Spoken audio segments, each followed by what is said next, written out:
You're listening to the Energy is Love podcast. That's it. That's it. Okay. I got to start doing that. High five myself, so then that way it makes it easier when I actually have to go through and edit. Okay. Are you ready? I've got a few different things here that I'm trying to get ready because there's a few different things to touch on today. So I'm trying to be ready, and I think I'm ready. Did that get canceled? Oh, Jesus. Yes, I'm ready. Okay. Before you get started, do you remember last week I was talking about iTunes changed up the way that they did things? So I figured it out because one of our daughters has an iPhone that I was able to use and look at and go follow the podcast. So it used to be subscribe, right? Mm-hmm. And I guess that was the verbiage that used to be used on iTunes. And now, rather than subscribe to the podcast, for iTunes? No, it's not iScribe. Okay. That's it's a missed follow. Opportunity. So it's follow the podcast. Follow. Yeah. So when you open up the podcast app on iTunes and you go to the Energy is Love podcast, then you click on those three little dots in the upper right hand corner, right? Yes. That have like more info. Yeah.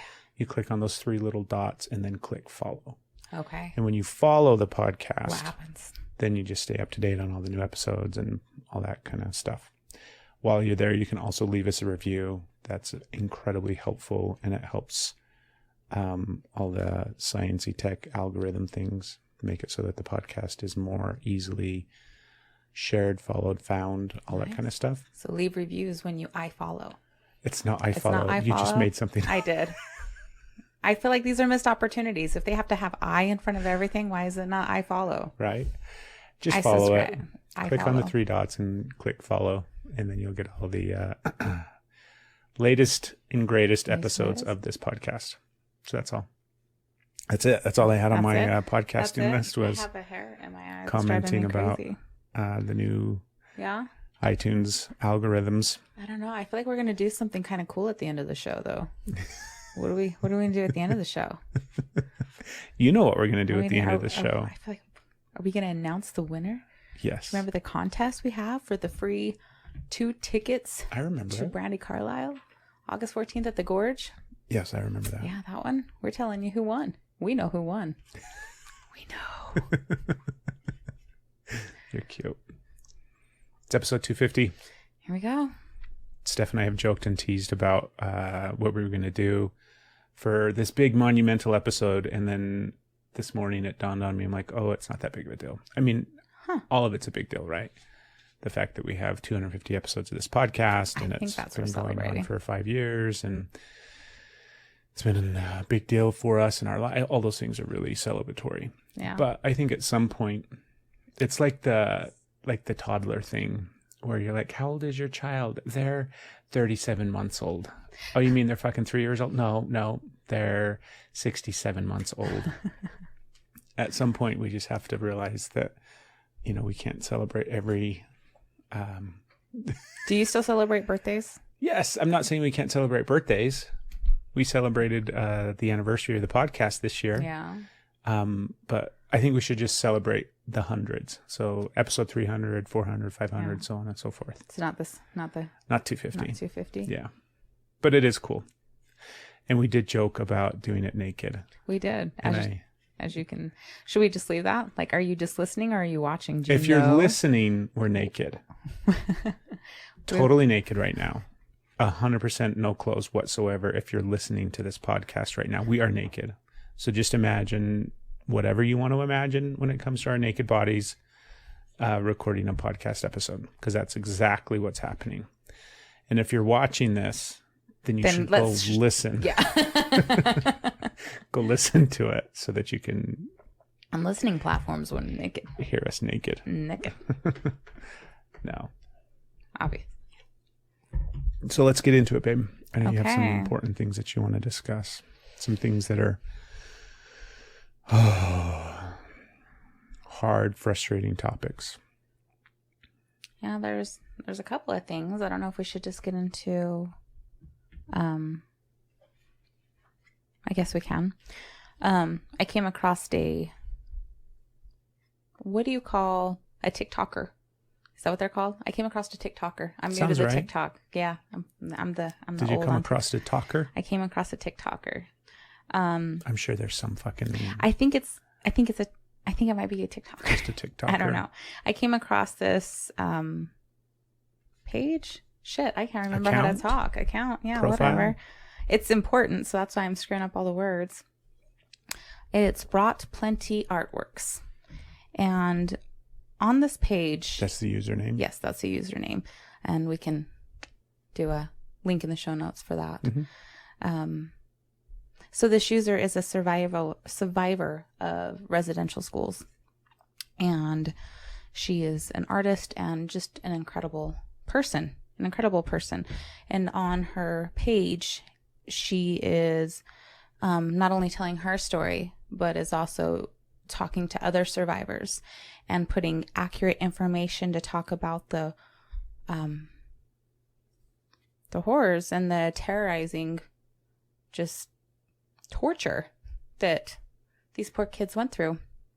And she's got different accounts showing the different stories she'll have. One of the things she talked about is like how when I feel like I'm not allowed to say this because I can't do it justice.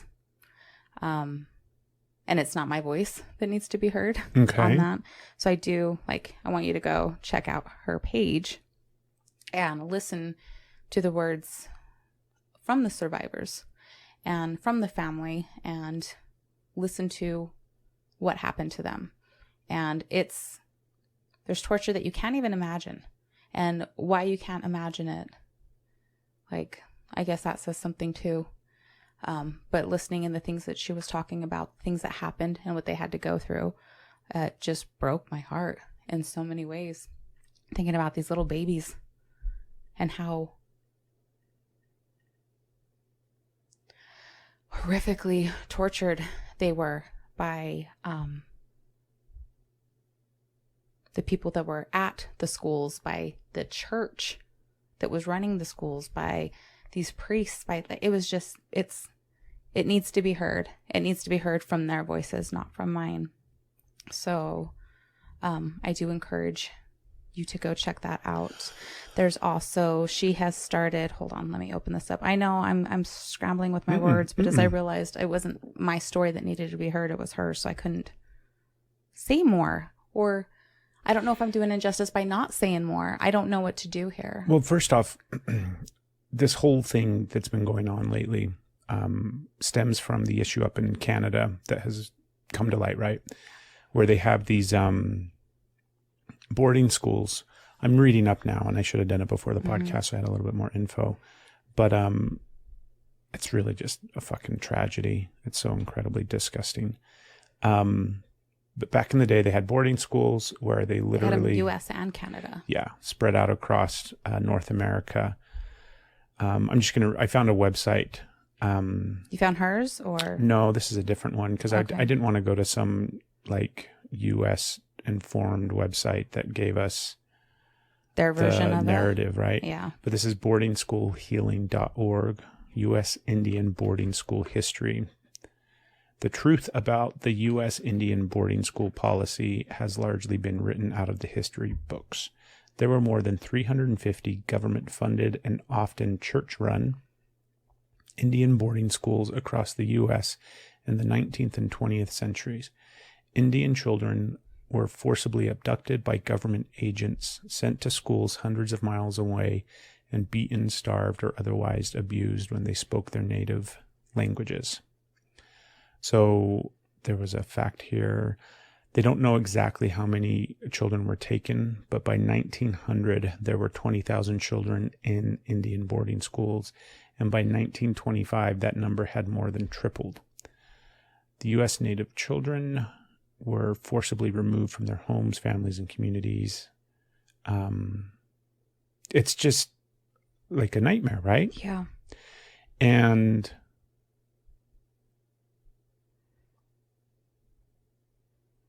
recently, up in Canada, at some of these boarding schools, they have uncovered mass graves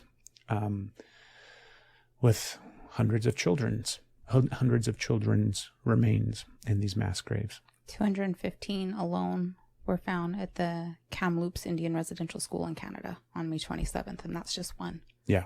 That's just one mass grave. Yeah.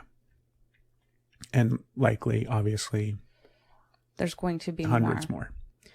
She said she's got a GoFundMe page. She's trying to raise $40,000 to start investigating these other residential schools more and in the U.S. because obviously this isn't like they're finding it more. It's not a unique case. Yeah, it's not a singular event. It's not a singular event.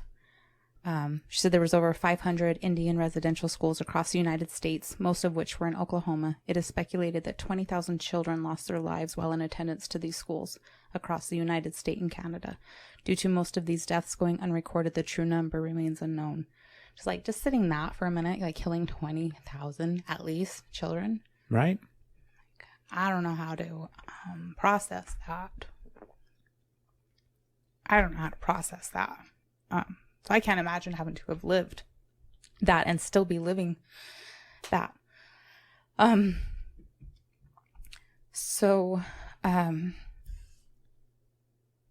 They have brought in like investigators on a part of this, and they have documentation, like actual documentation of this abuse. And they were talking about paying like a settlement in a sense if you could prove that you were in that school and that you were abused. And the list of abuse goes from worst case scenario to beyond horrific until death. So if you can prove that, then they would say, okay, I see you. I recognize that this happened to you. We're no longer lying about this. And while this compensation doesn't, obviously doesn't take anything away, but it is us like being accountable and saying that we see you.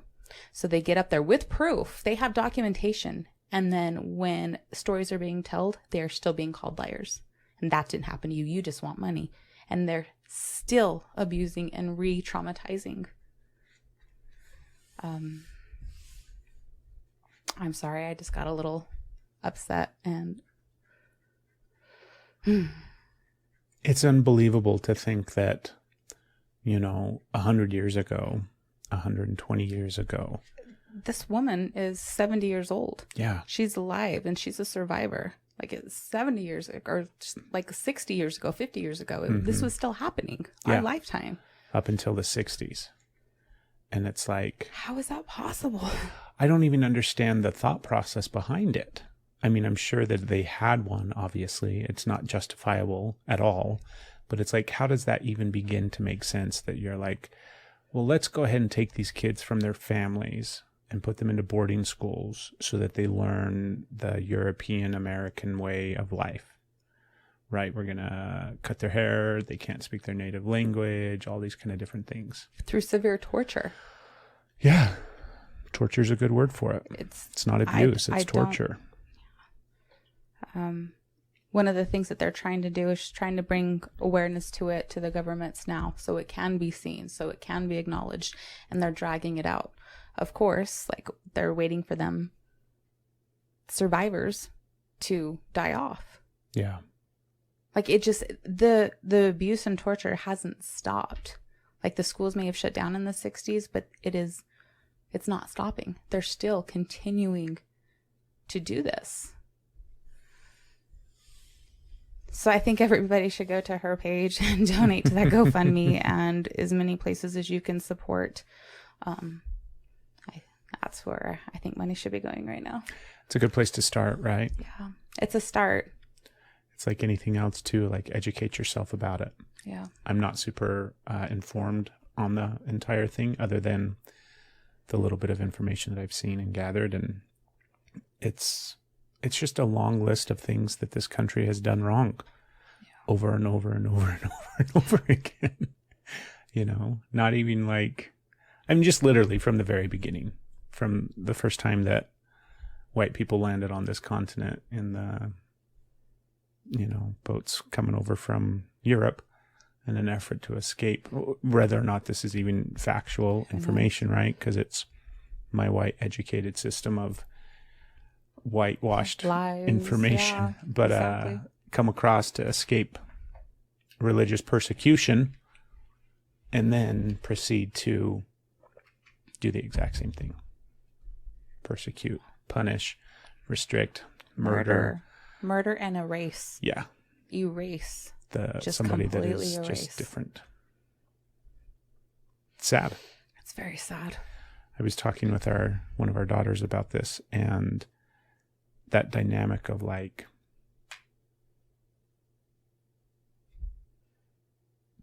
how did I explain it? It made sense at the time when I was trying to explain it. And it doesn't, I mean, this topic alone is something that we can't necessarily do justice to at this moment in time while we're trying to discuss it, right?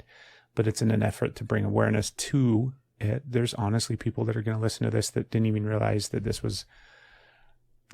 went on in our history, and that it's going on still, and that, do you know what I mean? So just awareness is the first and foremost. But the way I was describing it was, it's like, I mean, we use that example of the first white people to come to this continent back in the day. In a sense, at least the narrative that we've been told is that they're looking to escape oppression and religious persecution. And obviously this country, America, was founded on this idea that we had to break free from the British Empire and, you know, all those different rules and regulations, and wanting to break free from that kind of ruler, from the Britons, from the British. And then we turn around and do the exact same thing to everybody else that we come into contact with, right? We turn around and recreate the exact same culture, the exact same dynamic. It's this money-driven superiority. It's literally just recreating the exact same society. So nothing changed. We just, instead of being on the bottom, we created something where white people were on the top. And it's not like white people were on the... Anyways, I get distracted. That dynamic of wanting, like, seeing yourself being treated a certain way and not wanting that to happen to you and to your loved ones and everything like that anymore, and then turning around and treating people that way. Like, that's a human dynamic. That's a thing that happens. And I compared it to, like, we have this microcosm of the family unit where this kind of stuff plays out, where you grow up and you think to yourself, I don't want to be like my parents because my parents did this or my parents did that, and I don't want to be like them. And when I finally become an adult, I'm going to be the opposite of what they are, and I don't want to be anything like them. And when I have kids, I'll do such a better job. And then eventually you become a parent and an adult, and you recreate the exact same thing that your parents did. So you recreate those cycles. So it's like that big scale, zoom out. The founding of this country is based off of that same idea of, I don't want to be anything like my parents and the way that they have ruled over us, because I see all the wrong with it, and I need to break free from that. And then you break free from it, and then you repeat the exact same thing. Does that make sense? I could see how those dynamics play out. But that's also like how many are just refusing to see their own fallacies and refusing to grow. Like, those dynamics absolutely play out, but so does growth and acknowledgement of your actions. Well, this was like the other end of what I was trying to say.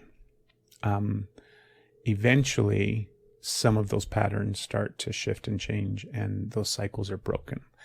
And I think that, like, our children's generation is the beginning wave of that. Yeah. So if we bring it down on the small scale, right, you have our kids' generations, right? Because all of our kids, with the exception of the oldest, even though 1999 is basically 2000, right? All of our kids were born in the 2000s. And all of them are already, we can see the cycles that they have broken. Yeah. Ones that you and I repeated from our last generation that gave it to us. who undoubtedly repeated it from the previous generation that gave it to them.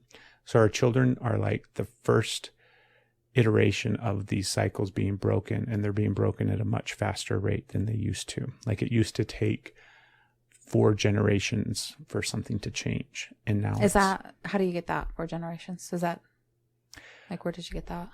Out of my ass. Oh, okay. Right. I was like, it's where I usually pull most of the information that I share on the podcast.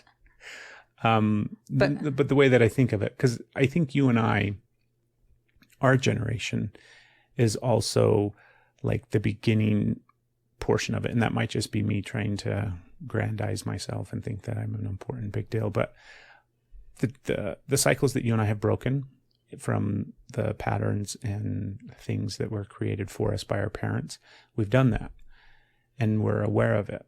And I feel like our parents didn't do that. Yeah. I feel like they repeated the cycles that were given to them, even though they may have been aware of it, they didn't make the change, right? It took us a while too. It's not like our kids are in their teens doing it. Mm-hmm. We were in our 30s, like very much on the same path, doing the same things, repeating those cycles, like knowing better, still doing the same things. And so we started to like. So like it's awareness first and foremost, and maybe our parents' generation or the generation before them started to have some awareness. Yeah. And then our generation was able to start to implement some of that awareness into change. And now it just progressively gets faster from this point forward because our children are doing it in their teens, and that will then lead to more health and success and happiness and emotional balance and mental balance throughout the rest of their life, which means they will not pass on the seemingly endless list of negative cycles or behaviors. So then you zoom out and there's hope for the world. Absolutely. Right? Hope for the world that we will stop treating people this way and stop minimizing somebody else or murdering other cultures and wiping them off the face of the earth simply because of the way that we perceive that they are. Right? So much of this world is fear-based actions. The perception of other people being scary or different because they do things in a different way than we do. Like that has to obviously shift. And I think it is. I think it is. So that's how I bring it back to the topic that you brought up. Yeah. Because it's a nightmare. And it's like, how do you make up for something like that? I don't think you can. It's like the acknowledgement of we can't make up for something like that, but we can start moving forward with that shame rather than trying to pretend like that didn't happen. Yeah. Right? Stop perpetuating it and continuing it. Mm-hmm. I think there's a lot that can be done. Make up for it, no. But there's so much that can be done, and it's still blinders and white greed. Mm-hmm. Just. Yeah, the ignorance of people to just be willing to like think maybe I'm not right. Maybe the way that I see things isn't the accurate way or the correct way or the truthful way. But I don't know, babe. What do you think? It's heartbreaking. I wish there was something more that we could do. And there's obviously more that we can do than just talk about it on the podcast, but it's a good start. I think that's important too. Yeah. And then it takes like, keep educating yourself, but watch who you're getting yourself, really watch where your education is coming from. Like, there's information. I liked how you were like, I didn't want to just Google and get whatever. I wanted to make sure it was coming from a reputable source. And oddly enough, I'm finding a lot of my information at a place that I would not have thought would have any valuable information. Are you talking about TikTok? I'm talking about TikTok. You're like, you can't go to social media for that. But what is happening is that I follow so many that like almost my entire feed is informing about what is happening right now. And it is from native voices that are coming through. So I'm learning directly. So it turns out that there is some pretty good information out there. Like you can, instead of trying to find a book or hear this person's point of view, you're getting it directly. And instead of guessing what it was, or like I have learned so much just in this little bit from hearing firsthand than ever. Like my information has just expanded so much. And it's because you also when you don't know something's there, you don't know where to look. And you have ideas, just tiny ideas, but the way you're educated in school, it is not this. None of this is there. None of this. I mean, they'll give you just like a little bit, but oh my gosh, it's nothing. So think about the way that we celebrated Thanksgiving in elementary school growing up. Oh my God. Yeah. I think they probably still do that. You know, think about the way that it was this big deal in elementary school growing up. And it was still for like a Stevie school. I don't know. I don't remember if Asher was dressed up as well. But so dress Stevie up like a pilgrim or dress up like an Indian. Then Gwen and Maddie had to have been too. Yeah. So then it's just this really oversimplification of this holiday that we celebrate. What exactly is Thanksgiving celebrating? Right? No. The idea that somehow they came together. That's what was taught, is that they came together and it was this beautiful thing, and here we are. The white people brought the turkey and the Indians brought the corn, and we all sat down. Beautiful merge, and it's a lot. Fuck that. Yeah. Like seriously, that's what is really being taught. Mm-hmm. It's crazy. It's crazy. My mind just cannot, like, I can't. So because it hurts so bad and it feels like I can't, so I am continuing to try. Because what the hell? Yeah, we got to keep trying. This leads into your other topic that you wanted to talk about. I don't know. I'm not going to. Do we want to shift up a little bit? I have one I just remembered on my list. You have one you just remembered? And it's a complete 160, 360 from this space. I don't know. Should we stick with where we were going, or should we go to the 160? It's up to you. I don't want it to be up to me right now. I don't well, want it sometimes. To be. My heart just is like bleeding all over right now. I don't want to make that decision. Okay. Well, let's talk a little bit about critical race theory. All right. And why that's getting such pushback. And why it's like, how is that? They want to keep the lies in place. Even just something that we don't fully acknowledge, you know, because how is it not what has already been in place? My basic understanding of this theory, or this idea that people want to start like incorporating into history and the way that history is taught in this country, is that essentially this country is founded on racism, and racism influences not just the founding of this country, but everything else henceforth, right? Mm-hmm. So the foundation is built with racist cement. And so then that cement influences everything else moving forward, because that's the foundation of it. And it's like, how can you not see that? That's the thing that I don't understand, where people are trying to have this argument against this being taught in schools. And I'm like, how is it even possible to not see, like, if you go back to 1776, when this country is touted to have begun, even though it was far earlier that we were here, right? Mm-hmm. Like, when did white people first land on this continent? And start influencing it and affecting it, right? And so by 1776, where slavery was already in full swing, right? Yeah. It's not like it waited. So this country was already, even before the official beginning of it, murdering out, clearing room, and bringing in. Yeah. First and foremost, getting rid of all the natives that were here before us, that were here, you know, when we got here. It wasn't an empty plot of land. I don't know. I can't. Yeah. So we kill all of them. And then we bring in a bunch of Africans to be slave labor.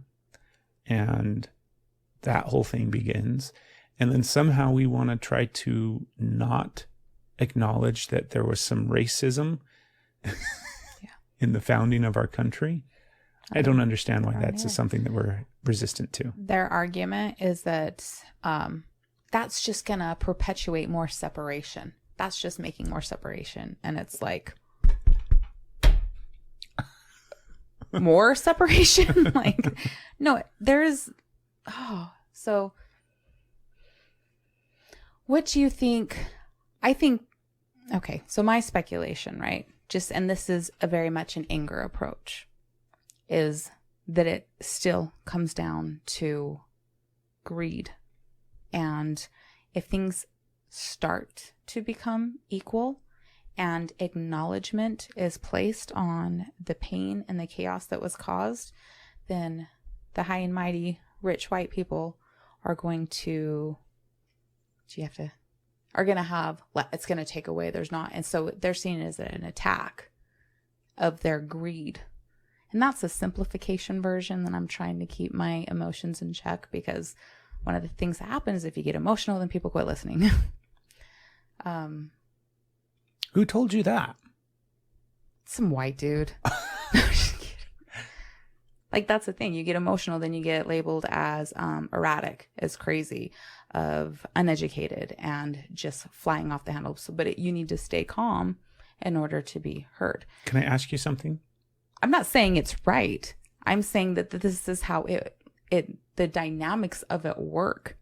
Now you have somebody that's speaking calmly, and then you have somebody that is emotional and a mess. Well, I want to add, hold on, like, before you go too far down your thought process here, I'm going to mansplain something to you. I'm definitely not. Okay. No, I'm not. What happens when you're listening to somebody that's talking and they're trying to express something or communicate something, and they get emotional and they start to speak with their heart, and they start to open up about what this really means to them and why this is really a big deal and why this is important, and you can feel the emotion coming off of them? Do you stop listening to that person because they're no longer have credibility? Or do you tune in more and suddenly get drawn in and feel more connected to what they're talking about because you can really feel that person? What happens? Okay. You didn't quite understand my point. I did. So yes, I tune in more. Okay. And I listen, and I can hear that. And I think other people that are listening with their hearts, yes, do the same. Okay. So I'm not, those aren't the people that are not listening. This is the thing that I'm talking about. Okay. Because you just said, yes, I tune in more. Right. Yes. It makes you suddenly lean forward in your chair and want to hear more about what this person is sharing because you can feel their emotion behind it. The dynamic that you're talking about or referencing is the them thing, where they tell you this thing where if you get emotional, now we no longer listen to you because you're crazy, and you're labeled all of these different things, right? So there's this big they up in the sky that is society and the things that we claim exist. And I'm not saying they don't exist. I'm saying very much that they do exist. But the people below that, like you, feel more drawn to that person and want to listen to that person because now they suddenly can feel the passion coming from that person about this topic and this thing, right? That is the majority of people. This whole thing that we think that you and I, sorry, babe. I think the narrative, because I just said that's the majority of people, and you're like, I don't think so. Or you question whether or not that's the majority of people. I think that's the they influencing you. Well, they are running the show and causing pain, and they are the ones that aren't listening. So I want to use my voice in a way that they might actually hear, because the rest of the world that is listening is already listening and going to do the work and will still hear me. But where change needs to be made is from the ones that are in power, and they will not listen. So you have to change the way. Speaking to the same people, nothing is going to happen. You have to get the attention of those that aren't listening, and they're not going to listen because they have so many bias and bigotry in them. This is a big, I think so, left turn off of where we're talking and what we're talking about, but I feel like this is an important thing. Okay. Did you hear what I said? I heard exactly what you said. I'm listening to you. Okay. I'm not listening to you. I you heard sure? exactly what you said. 'Cause I got a little bit emotional, and you're like, you're wrong. Not at all. I know. Not at all. And the whole idea that we have to get they to listen because they're the ones that are in power and they're the ones that aren't listening. what if, because that's what's been going on for a long time. Oh, I know what you're going to say. Keep going. You're right. Like that idea that we have to change from the top down because they're the one. Change from the bottom up. Why are we continuing to try to do something that hasn't worked for the last time in all eternity? Because I'm still doing things from the past. Right? It's that thing you said. And we keep doing the same behaviors. They also feed this narrative They do. that they're the ones that you need to talk to if you want change to happen. Right. What if we forget that they exist and direct our focus on each other? Because I believe that all the rest of us that aren't they are far more similar than we are different. I agree. And I feel like back to your, when people speak with emotion, they're discredited. I believe that the majority of us would disagree with that statement and would say, I feel more connected to that person when they speak with emotion. And I want to hear more of what they're saying because I can feel that passion. But then they come in and say, nope, those people are fucking crazy, because they know that if people start speaking with their hearts and connecting with their hearts, we're in trouble. The tower's going to fall. Right? I saw an analogy of this and it made so much sense and I believed it. And still, like, I don't think it solidified until this conversation together. Some woman took sugar cubes. And sounds like a woman thing to do. I'm growling. And like stacked them up in a pyramid and was talking about like the people, like how it goes, the ones that are down here and the ones that are controlling it, the influencers on top, and how strong that tower looks. When she took like blue water and poured it in, and it's like, but what happens when you start changing?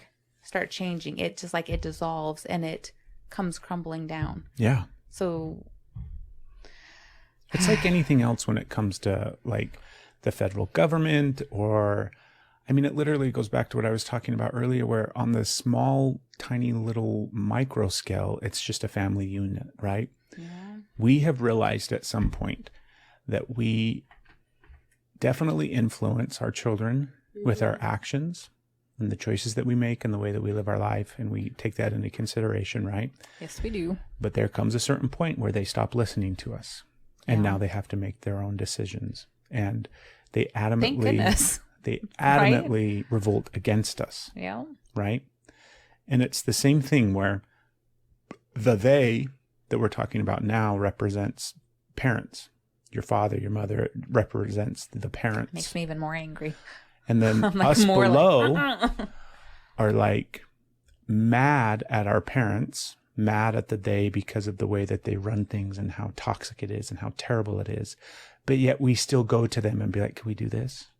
Will you listen to us now? Right? At some point we have to stop seeking the approval of that. It's not approval. Okay, but when we go back to the small scale family unit, I'm like, it's acknowledgement. You want to be heard. Our voices need to get loud enough so that they will listen and change will happen. But it's not like I'm not looking for like approval. Like, oh, you did a good job. So change will happen, right? They need to listen so that change will happen. Can you change your parents? I don't know about you. Why you gotta be such a shit? But I can sit and talk all day long to try to get my parents to hear me and listen so that they will change. And it hasn't worked yet. Yeah. So why the fuck are we trying to do the same thing and get them to listen so that change can happen? When in reality, you and I didn't wait for our parents' permission to change. No. You and I didn't sit around and like get to the point where it's like, okay, finally we have their approval and their recognition and their acceptance and their like golden stamp of approval, right? No, we just fucking changed in opposition to them. Very much so. So why on earth do we need to even give two shits anymore about the they? Let them go off and fucking, do whatever it is that they're going to do. And the rest of us who are all so similar and all come from this same place of love, let's get together and go ahead and change this fucking world. Let's change it. Because we don't need to wait for their approval to do it. Start voting them all out. Like, why do we even have a voting system? Because, well, I agree. There's all out, but right?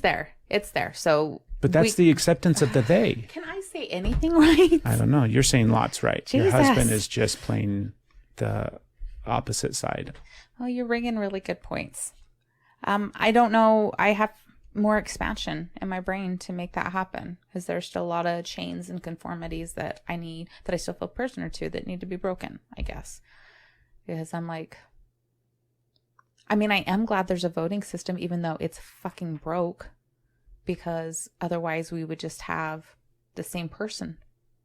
At least there's a chance for change. We can vote in, except for, of course, anyways, whole other rabbit hole. So I think that I'm glad there is a voting system, and if we can get enough people to vote, change can happen. And if they can also stop making it impossible for people that are voting against. I think about it from like an energy perspective always, right? Yeah. And it's not really like upset.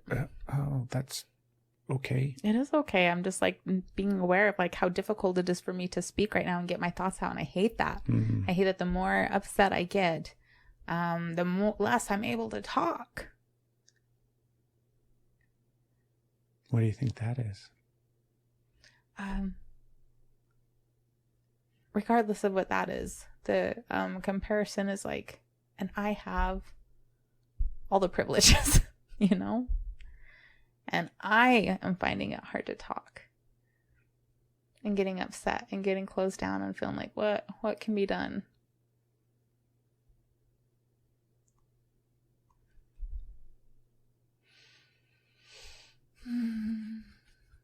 As you itch your throat. Angry. I'm sorry. I'm just going to be upset because this is upsetting. Yeah. And it's sad, and it shouldn't be this way. Things shouldn't have been this way. But yes, they were that way. But why? Like, it's that whole fucking dynamic, like, of still hiding the abuse and torture and protecting the, like, and having them gaslight and manipulate, and it's your fault. You're like, all of this, like, no. Yeah. No. Just no. I don't even know what to say. I just have to feel like I'm just feeling right now. That's all I can do is just feel.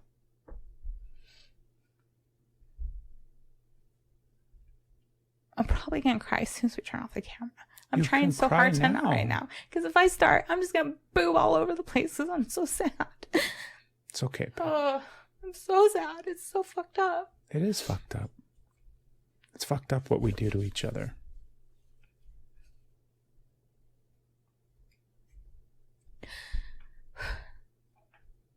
And it's sad. And it seems like it has always been that way and will always be that way. It's not always going to be that way. No. I see so much change happening that I know it's not always going to be that way. Yeah. I think the more things move forward, we have to come up with completely new ways of doing things. And I think that's what we see happening at a really rapid rate, where the accepted norm of even just like basic things, right, have changed, where it's like, well, this is the way that we do it, so this is the way that it has to be done. And somebody suddenly is like, well, why don't we try it this way? This way makes way more sense. And then we start doing things that way, and it's like, oh yeah, that's a lot easier. It makes a lot more sense. And I think that's happening in regards to the small scale things that, you know, a society is based on and exists in. And then the really, really big shifts and changes are happening as well. Because it's such a different world than it was even 20 years ago, you know, and it's changing rapidly. And maybe it's always felt that way. We just weren't aware of it. Maybe, you know, somebody in their 40s eventually gets to that point where, like, you know, we're really improving this thing. When we got here, it was a shit show, but we've done a really good job and we're changing really rapidly. But I don't think so.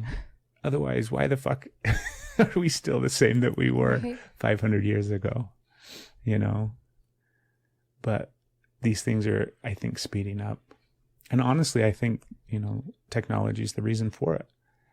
Change spreads much faster when we know what's happening, like, instantaneously all across the world. Yeah. Where somebody can get on TikTok and start telling you their story of what they're dealing with and experiencing. Now suddenly that compassion and love spreads much, much faster than it ever has before. To get a message to Australia used to take 6 months. I don't know. I pulled that one out of my ass too. But now it takes less than a second, which is crazy. It is crazy. When you think about it. Like, that's that is like the Jetsons. We are living in the future with flying cars. The idea that you can speak to Australia instantaneously. It's nuts. So change is occurring, even though it seems like it isn't.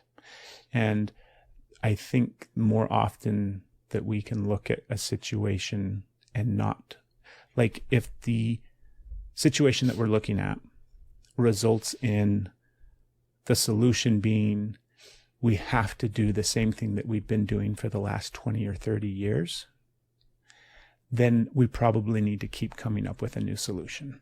Yeah. Right? And the last 50, 60, 70, 100 years of people trying to change the people in power and to have our voices reach the people in power, that is not working. So let's completely shift. There's still the problem that needs a solution, right? We still need to come up with some healing and some peace and some understanding and some acknowledgement of this massive issue.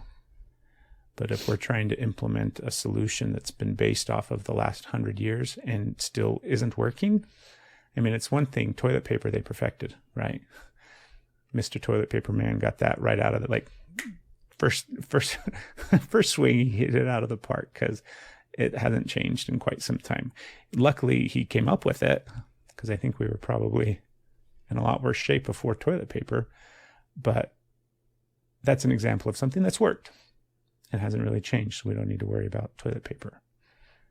But trying to get the people in power to change simply by thinking that you're going to talk them into it, or you're going to implement enough, like, you know, rioting and marching and all of these things to have your collective voice heard is massively important and needs to continue.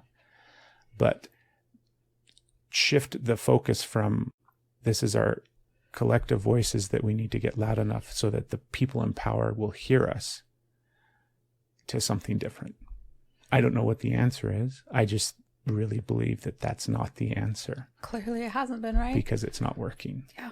And so if we want to expedite change in this world, then let's tap into this creative energy that exists across the globe, right? The person that lives in Australia or Indonesia or some little tiny village in Africa, it turns out they might actually have the solution to this problem that we're talking about right now. Right. But we're too busy being like, nope. We know what the solution is. We're going to get really loud and, you know, assemble in a peaceful manner because they tell us we have to assemble it peacefully, right? We can't assemble violently. Yeah. It's that same stay quiet. Yeah. Stay quiet, stay small. But that whole dynamic doesn't work anymore. It doesn't. So we need to come up with something different. Would you agree? Yes. It sucks. Yeah.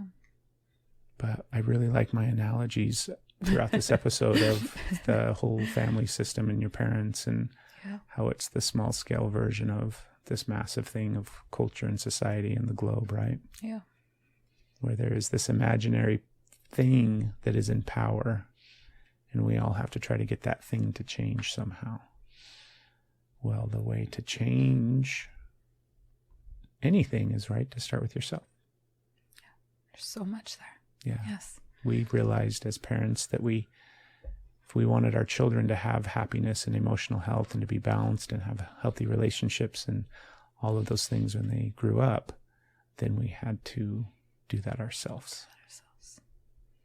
It's more than just like parent. We're changing like who we are as people and like trying to re-educate and reparent ourselves from, like, I know, like, I would like to think that this little conversation that we've had has not been offensive and wrong terminology hasn't been used. I would like to think that we have educated ourselves enough that didn't take place.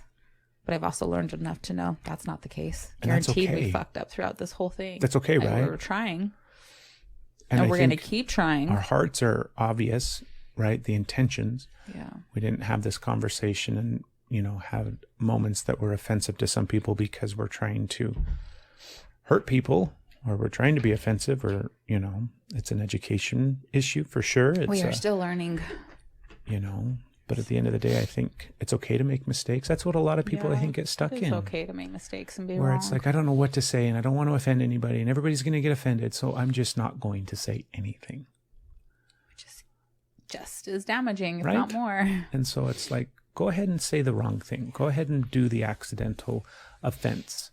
Be willing to be wrong and over that's and okay, over again. Right? Nobody's demanding perfection. Yeah.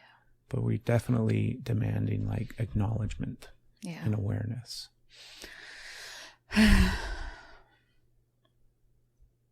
So, yes, if we offended you in some way, shape, or form, we are genuinely sorry. That was obviously not our intention in the slightest. And if you have information that you feel like we need and that would help us, please send it to us. All is welcome. We're not relying on information to learn. We're going to continually educate ourselves, but also it is welcome. And come be on the podcast and share your story. My topic is so not anywhere in the realm of appropriate to and or discuss at this moment. But then I sing this on the list. Okay. So it's kind of funny. We could also, okay. I'm excited for it. Yeah. Yeah. I'm a little tired right now. A little worn out? Yeah. It's a lot. Nothing on this side, right? Like, I feel like it's... You feel like it's that idea. Okay. We're going to spin off again. But I was going to talk about what you just were talking about and expressing. I just am careful because I'm not going to turn this to being about me. That's not what it's about. You're right. So I don't want to like more into that. I just want to kind of like... Okay. Yeah. Do you have anything else in the space of this topic that you want to express? So much, I'm sure. Nothing right now. Right now, I'm just like, make sure you go to the show notes. And put, is it a handle? Put their TikTok. Their username in there. Put the GoFundMe in there. I would love to see her goal reached and then beyond. And how much good can we do? Like one of the things, like, you don't have to donate a lot. If you can, donate a lot. But like $1, if you have $1, these dollars add up. So even just like all of the listeners donating $1, that would add up so much. So much good can be done. We can do it. Change can happen. We can do it, yes. Right? Yes. It is possible. So it's time to announce. Is it time? Yeah. Okay. It's a terrible time. Timing is terrible for the announcement of the contest, but that's okay. Oh, I just lost it. Hold on. So this is the winner. This is like, we are after this commercial break because the page just reset. So I have to go back for it. If you haven't been listening to the last few weeks of the podcast, 2 weeks ago or something, 2 weeks, 2.5 weeks. I want to read. We announced a contest giveaway where we were giving away 2 free tickets to Brandy Carlisle, who is coming in concert next month. So it was a big deal, and we've had a lot of fun with it. I think we had like over 100 people enter. Mm-hmm. It was great. Just had a lot of fun with the contest, and Stephanie's about to inform the podcast listeners. Yes. We announced it last week on Friday the 9th. But Steph's about to announce the winner. I'm about to announce. And I know this isn't live, but my adrenaline is like going up right now. I'm like, do they know? Can they feel it? Is it like, because they know it's coming out today. So we're just going to have to do other. So the post that was made on, they liked the post, they followed the page, and they tagged who they would take. Just announce the winner. I can't say what they said. It was so perfect. They snuck the lyrics in there to one of my favorites, and it was just perfect. Okay, so you can say it. Maria McCoy, RIA McCoy Instagram handle, is winning 2 free tickets to Brandy Carlisle. Wonderful. I'm so excited for you. I'm so excited. Reach out, share, send pictures. I can talk. I'm so excited for you. Yeah. It's cool. You're going to love it. So now okay. Oh, yeah. Congratulations. You're so cute. Thank you for listening. Thank you for tuning in. Go follow everything that we do everywhere. Just go follow everything. No. Find us on Instagram, Facebook, energylovepodcast.com. And we talked about it earlier about the changes made at iTunes and podcasting. I follow.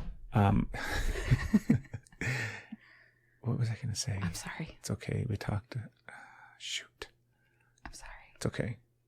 Anyways, go subscribe, follow, review, all the things everywhere when it comes to the podcast. And then just tell people about it. And thank you for listening, folks.